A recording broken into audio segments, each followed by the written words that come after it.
Salve pessoal, muito bem-vindos novamente aqui ao Latitude 10. Eu sei que vocês estão ansiosos pela correção aí da prova do concurso hoje, né, do dia 25/9 de 2022. Então vamos lá que nós vamos corrigir aqui as questões de geografia e história de Rondônia, que é o que me cabe, né, que é o que eu tenho domínio sobre esse assunto, tá bom? Se você não é inscrito no canal, já se inscreve aí, dá essa força pra gente, tá? Não deixa de fazer esse trabalho conosco aqui.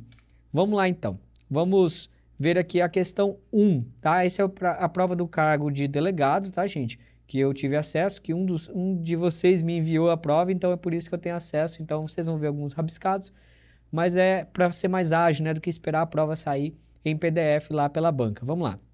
Admitindo-se um comprometimento de civilização, havia dominação com a incumbência de levar a sua civilização aos povos intransigentes da Amazônia. Portanto, os indígenas deveriam deixar seu lado selvagem pela conversão dos primitivos, dos indígenas, né, ao projeto civilizado e civilizador. Contudo, essa finalidade não foi alcançada até o século XIX. Bom, aqui ele pergunta assim, o texto, é correto afirmar que o fragmento do texto se refere? Se refere ao quê? Aí assim, letra A, liberdade de expressão e de escolha dos povos autóctones. Letra B, a cooptação de povos nativos pelo uso da força física. Letra C, ao comprometimento e respeito do colonizador para com o colonizado. Letra D, o projeto civilizador de conservação da cultura indígena. E letra E, a catequização indígena pela religiosidade do colonizador. Vamos por partes. Olha só, aqui ó, conversão, a gente já deveria pegar essa palavrinha, deixar de lá o seu lado selvagem, né? O colonizador europeu, ele sempre via os nativos da Amazônia como povos selvagens. De fato, houve a cooptação de povos nativos pelo uso da força física. De fato, isso aconteceu, tá, pessoal? De fato, realmente isso aqui aconteceu. Mas não é o caso aqui do texto. O texto aqui ele está falando de conversão. Ele está falando aqui de um projeto de civilização, tá? De tornar aquele nativo civilizado. Então, ele está falando aqui, ó, letra E, tá? Letra E, a catequização indígena pela religiosidade do colonizador. As missões jesuíticas, por exemplo, que foi o que nós tivemos de mais forte, né? Essas missões com o intuito de amansar os nativos. Esse era o termo utilizado, tá? Então, questão 1, a resposta correta é a letra E. Depois a gente tem, inclusive, a vinda dos missionários não católicos, né, os protestantes, que entram naquela questão também do neopentecostalismo na Amazônia, que eles também fizeram justamente esse trabalho, tá? Também de tentativa de catequização dos indígenas. E aí a gente vai agora para a questão 2. Para a questão 2, é um pouquinho mais extensa, tá? Questão 2, mas vamos lá. A questão 2 diz assim, acerca dos ciclos da borracha no Brasil, assine a opção correta. Hoje eu subi a aula, inclusive, sobre o ciclo da borracha, né? Mas a gente já tinha aula no canal, tá, pessoal? Sobre o ciclo da borracha. Se a gente der um VAR aqui, vocês vão ver que a resposta está lá nas aulas antigas, lá de História de Rondônia no nosso canal. Vamos lá. No final da década de 70, no século XIX, devido a uma severa seca no Nordeste, milhares de nordestinos migraram para a Amazônia em busca de trabalhar no então crescente mercado de extração do látex, suprindo assim a falta de mão de obra na região naquele período.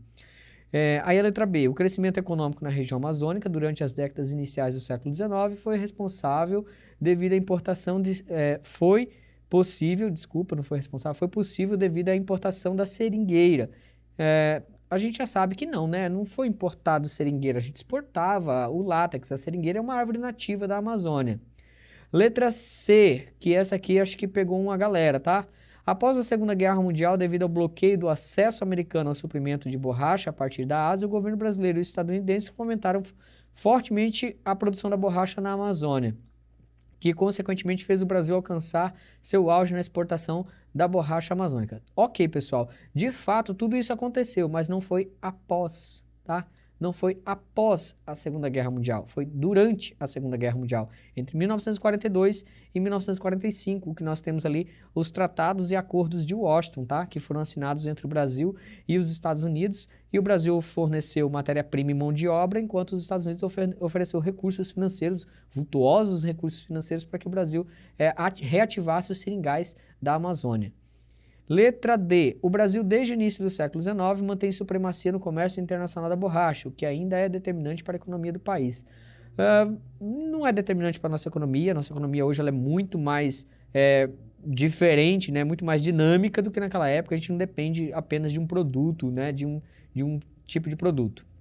Letra E. Na atualidade, toneladas de borrachas fabricadas no Brasil têm como matéria-prima o látex obtido na Amazônia, onde se usa um modelo de produção de seringais plantados. Nunca foi assim na Amazônia, seringais plantados, né? A gente nunca teve essa...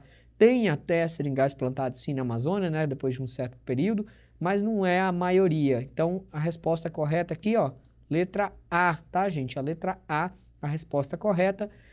No final da década de 70, sim, do século XIX, 1879, mais precisamente, de 77, aliás, 1877 a 1880, 81, a região Nordeste passou por uma seca tão forte que mais da metade do rebanho daquela região foi eliminado por causa da seca. Então, muitos nordestinos fugiram para a Amazônia em busca de melhores condições de vida. Eu até gravei uma aula sobre isso hoje, inclusive, tá? Então, corre lá no canal se você não assistiu, tá? Continuando então, vamos lá para a nossa questão 3. Questão 3, vamos aqui, em relação ao processo de exploração, conquista, ocupação e colonização da Amazônia, assine a opção correta. Exploração, conquista e ocupação. Isso aí tem ligação fortíssima com o período colonial, tá?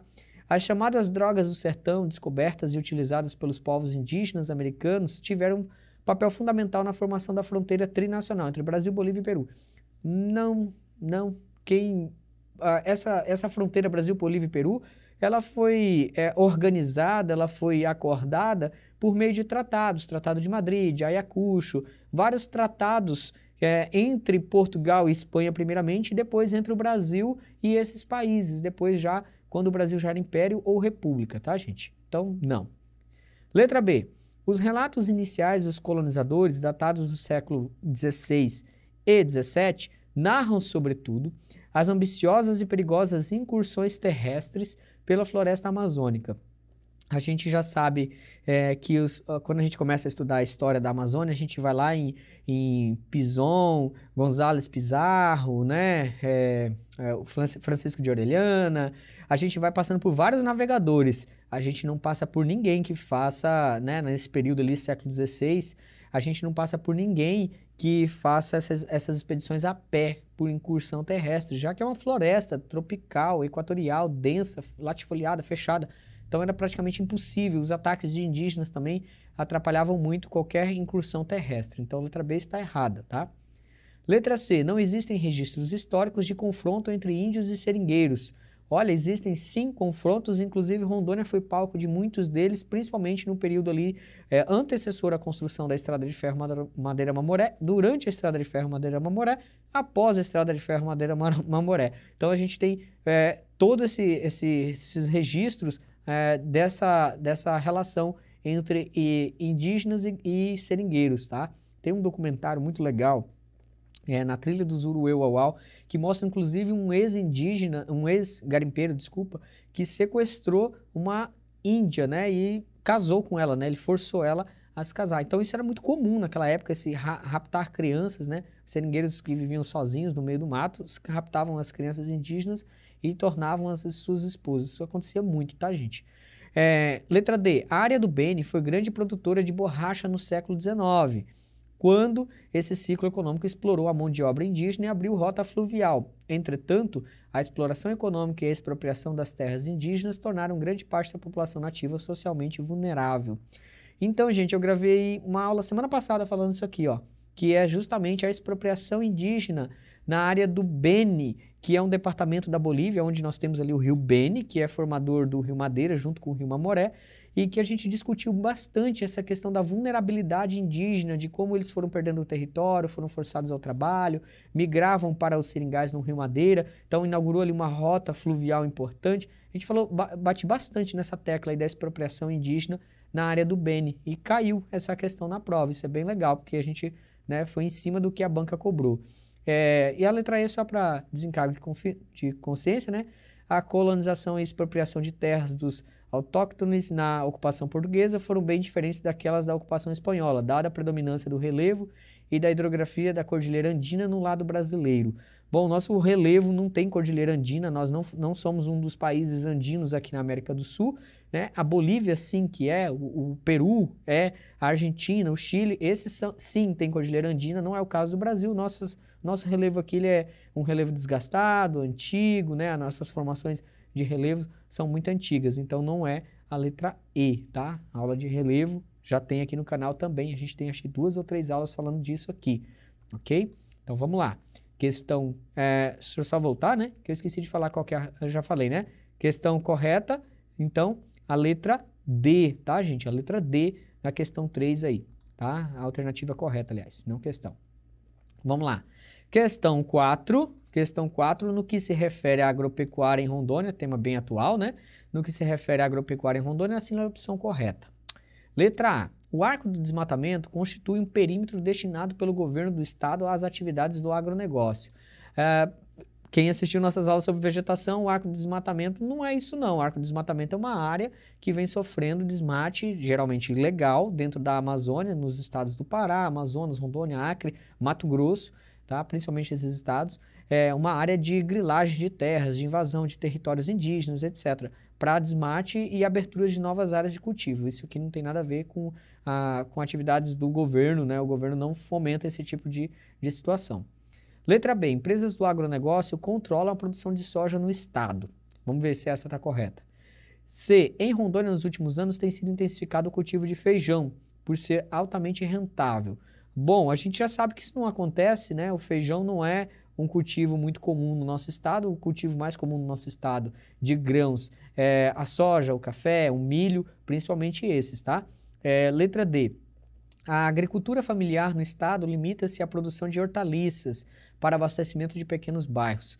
A agricultura familiar não se limita somente a isso, muito menos a pequenos bairros. A agricultura familiar ela é caracterizada justamente por uma produção diversificada de arroz, de feijão, de milho, de soja, de vários produtos, inclusive a carne, né? Não é agricultura a carne, mas tudo bem. Letra E. A pecuária ainda é pouco explorada em Rondônia. Caramba, se você andou na BR-364, não tem nem como você marcar um negócio desse, né? A pecuária é muito explorada aqui em Rondônia. Então, letra B, aqui, ó, que seria a resposta correta. Empresas do agronegócio controlam a produção de soja no estado.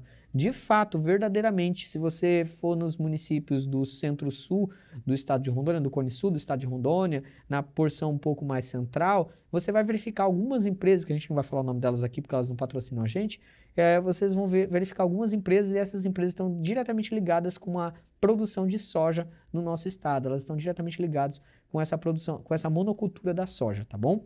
Então, letra B, a resposta correta aí. Questão 5, vamos lá, questão 5.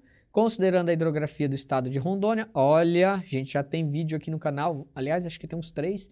Assine a opção que identifica o nome do rio, que é de Planalto, tem curso sinuoso, toma diversas direções, ora para noroeste. Vamos lá, as pessoas têm muita dificuldade com relação à rosa dos ventos, né? O que é norte, o que é sul, né? O que é norte, a gente já sabe norte, sul, né? Ora para noroeste, então para noroeste, né? Que é norte mais oeste, noroeste. Ora para a leste, né? Ora para leste. E também ele vai desviando o seu curso. Um rio que faz muitos esses desvios de curso num terreno, ó, desviando ou superando obstáculos do terreno cristalino, ou seja, rochas resistentes. Na aula de relevo vocês viram isso, formando corredeiras e cachoeiras. A gente está falando de um rio muito encachoeirado. Assim, prosseguindo até vencer a última formação rochosa dos Parecis, formando a Cachoeira 2 de Novembro. Ó, Cachoeira 2 de Novembro fica lá no município de Machadinho do Oeste, tá? A partir do qual penetra na planície amazônica, tornando-se calmo e navegável até sua foz, em um percurso de mais de 800 quilômetros. Aí eu falei lá na aula de Geografia de Rondônia, né, sobre bacia hidrográfica, o nosso maior rio interioriano, o nosso maior rio totalmente rondoniense. Aí tinha a letra A, Madeira, B, Guaporé, C, Ji-Paraná, letra D, Jamari e letra E, Mamoré. Bom, o nosso maior rio totalmente rondoniense que tem características planáuticas, eu até cito isso, que é difícil a navegação, é o Rio Ji-Paraná, tá? Ou o Rio Machado, também assim chamado. O Rio Ji-Paraná, ele nasce na Chapada dos Parecis, percorre toda essa área da Chapada dos Parecis e de depressões e de áreas rochosas, tem essa característica de não ser navegável em vários trechos e ser apenas navegável próximo à sua foz, já na bacia amazônica, quando ele deságua ali, né? Claro que ele faz parte da bacia amazônica, né? Quando ele deságua no Rio Madeira, tá? Então a resposta correta é a letra C, tá? A letra C, o Rio Ji-Paraná, ou também chamado de Rio Machado, como assim você quiser chamá-lo, ok? Questão 6, vamos lá. Assine a opção correta a respeito das hidrelétricas de Jirau e Santo Antônio, situadas no Baixo Madeira. Olha só. Em termos de viabilidade ambiental, a energia gerada por usinas hidrelétricas tem as condições consideradas mais favoráveis para atender o crescimento socioeconômico e a demanda energética. Viabilidade ambiental, tá, gente? Especialmente quando é necessário realocar populações para que a usina seja implantada, conforme foi o caso de Jirau e Santo Antônio. Gente, isso não é uma viabilidade ambiental. Essas usinas causam danos ambientais altíssimos, né? A construção de barramentos hidrelétricos gera um dano ambiental muito forte. Letra B. A implantação das usinas hidrelétricas do Baixo Madeira gerou uma vantagem econômica para o estado de Rondônia. Ok, correto. Uma vez que a totalidade dos royalties vai diretamente para a conta do governo estadual. Errado. O município de Porto Velho também recebe royalties, se eu não me engano, também o governo federal, tá? Mas eu não tenho certeza, mas o município eu tenho certeza. As obras das usinas do Baixo Madeira foram entregues no prazo estipulado, de 5 anos, tendo havido uma única intercorrência ambiental, que paralisou as obras por alguns meses devido ao estudo de impacto ambiental ter mostrado um alagamento maior que o previsto. Não, gente. Essas obras atrasaram, elas tiveram várias paralisações por vários motivos, várias situações que foram acontecendo ao longo do tempo, tá? Vamos lá, deixa eu só tirar aqui um negócio que está aparecendo na minha frente. As hidrelétricas de Jirau e Santo Antônio estão em funcionamento, mas o estado de Rondônia ainda não integra o sistema interligado nacional, sim, né? O que impede de fornecer energia elétrica para abastecimento das regiões Norte e Nordeste. Então, pessoal, Rondônia está sim interligado ao sistema nacional, inclusive essas hidrelétricas, boa parte da energia produzida nelas não fica em Rondônia, até porque a gente nem consome a quantidade de energia produzida em Jirau e Santo Antônio. Tá? A capacidade de produção dessas usinas é gigantesca. Não é o caso, tá? Não é esse caso aqui. Nós não consumimos. A energia que nós consumimos, boa parte, grande parte, é da usina hidrelétrica de Samuel, no Rio Jamari. Vamos lá.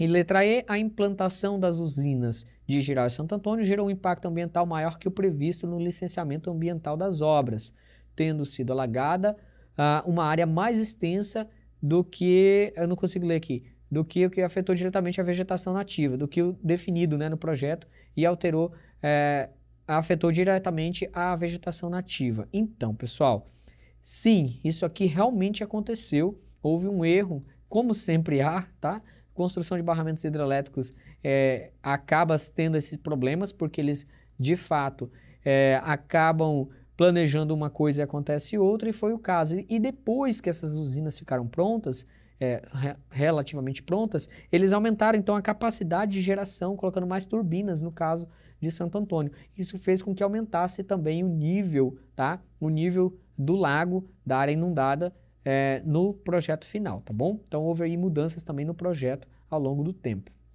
Questão 7. Além de ser um instrumento de planejamento, a palavra está aqui, ó. A resposta dessa questão está nessa palavra aqui, ó. Planejamento, tá? Com a finalidade precípua de otimizar o uso do espaço e orientar as políticas públicas, o zonamento socioeconômico e ecológico é um instrumento A, político? Bom, se é um instrumento de planejamento, não é político. O político é se fosse um instrumento social, tá? Técnico, vamos lá, letra B. Técnico, empregado na otimização do conhecimento e no uso sustentável dos recursos naturais, e político no sentido de aumento da eficácia e da orientação da gestão pública. Tá, pessoal, não vou nem enrolar. É a letra B, tá? É isso aqui mesmo. O nosso plano de zoneamento socioeconômico e ecológico, ele é um instrumento técnico para fazer com que os nossos gestores públicos tenham, tá? Os nossos gestores públicos, eles tenham capacidade de gestão do nosso território e de ordenamento territorial para aplicar políticas públicas voltadas ao uso racional e sustentável, tá? Dos nossos recursos naturais. Não é empresarial, em nenhum ponto, tá? Isso aqui já pode descartar. E não é de gestão territorial voltada ao desenvolvimento regional, sustentável e concomitantemente ao atendimento das demandas de mercado. O nosso zoneamento não é para atender demandas de mercado, ele é para atender as demandas da sociedade rondoniense, tá? Para atender as demandas da nossa sociedade, da nossa comunidade. Então, ele é técnico, tá? Continuando, vamos lá. Questão 8. Questão 8, questão que eu já falei tanto aqui no canal, tá? Sobre o governo Vargas e o que ele tem a ver com o nosso estado. Aí vamos lá, no governo Getúlio Vargas foi criado oficialmente um território com terras desmembradas do Mato Grosso e do Amazonas. Quem foi criado, né? Quem? Era originalmente composto por 4 municípios, olha só. E após reorganização territorial passou a ter 2 municípios. Esse território, quando foi criado, chamava-se letra A, Território Federal de Rondônia, letra B, Território Federal do Guaporé, letra C, Território Capital de Porto Velho, letra D, Território Estadual de Guajará-Mirim e Território Municipal de Santo Antônio, na letra E. Bom, isso aqui é muito tranquilo, né? Se você assistiu qualquer aula de história de Rondônia, geografia de Rondônia, qualquer coisa, você vai saber que a letra B aqui, né? Nossa, eu rabisquei tudo aqui. Que é a letra B, Território Federal do Guaporé, tá? Território Federal do Guaporé. Justamente foi Getúlio Vargas, em 1943, que criou esse território, né, para ordenamento, inclusive, para organizar melhor a gestão desse espaço. Território Federal de Rondônia só passa a ser Território Federal de Rondônia em 1956, lá no governo de Juscelino Kubitschek, tá bom? Então, questão 9, vamos lá para a questão 9. Em relação ao desbravamento e a efetiva ocupação de Rondônia, assina a opção correta. O traçado norte-sul da ferrovia Madeira-Mamoré no território rondoniense facilitou a formação de vários núcleos urbanos na Chapada dos Parecis. Primeiro, que o traçado da ferrovia ele não era de norte e sul, né? Ele era do sentido sudoeste, tá? Para nordeste. Então já cai por aí. E muito menos a ferrovia foi construída na Chapada dos Parecis. Ela foi construída na planície do Rio Madeira, tá? Então não tem sentido. Letra B. A maior densidade demográfica de Rondônia aconteceu à época em que os portugueses navegaram os rios Madeiras, Mamoré em direção ao Arraial Bom Jesus. Gente, efetiva ocupação, que efetivou a ocupação de fato do espaço. Os portugueses eles não conseguiram fazer essa efetiva ocupação, então a letra B também está correta. A chamada nova fronteira agrícola formou-se a partir da abertura da BR-29. Eita, eu falei disso no vídeo, ó. A atual BR-364, iniciada no governo de Juscelino Kubitschek. Sim, pessoal, a consolidação, a efetiva ocupação do que hoje conhecemos como Rondônia foi consolidado justamente aqui nesse período, tá? Foi consolidada aqui nesse período. E aí a letra D, a marcha para o oeste, empreendida no primeiro governo de Getúlio Vargas, levou à descoberta da Casterita e a intensa migração para Rondônia. Não foi. O primeiro grande movimento migratório para Rondônia se deu pela chegada dos missionários jesuítas do Guaporé para a catequização indígena. Não, gente. Então aqui, ó, letra C, tá? Letra C, a questão 9 é a resposta correta, tudo bem? Então, vamos lá para a última questão, questão 10, para a gente encerrar aqui. Assine a opção correta quanto à exploração da casterita em Rondônia. Esse aqui é legal. Está localizada em Rondônia a maior reserva de casterita do mundo, a qual representa o principal minério extraído no estado. Letra B. O auge da exploração da casterita em Rondônia se deu logo após a descoberta da primeira jazida na década de 50 do século passado. Essa daqui a galera podia cair nessa daqui, ó. Letra C. Com o avanço da tecnologia garimpeira, os impactos ambientais da exploração de casterita no garimpo futuro foram eliminados. Nenhum impacto ambiental é eliminado quando se trata de mineração. Eles podem ser mitigados. Eles podem ser atenuados, eliminados nunca. O garimpo Bom Futuro é atualmente explorado por cerca de 50 mil garimpeiros.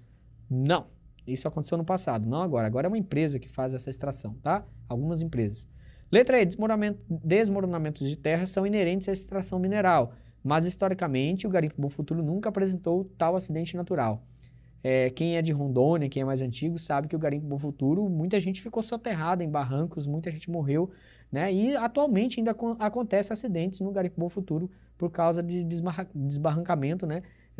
Das áreas ali de garimpagem. Então, essa daqui está totalmente errada. A resposta correta, letra A, está localizada em Rondônia, a maior reserva de casterita do mundo. Sim, Rondônia tem a maior reserva, a qual representa o principal minério extraído do estado. A região de Ariquemes é a região com a maior produção, inclusive Ariquemes ali nós temos a fundição desse mineral, tá?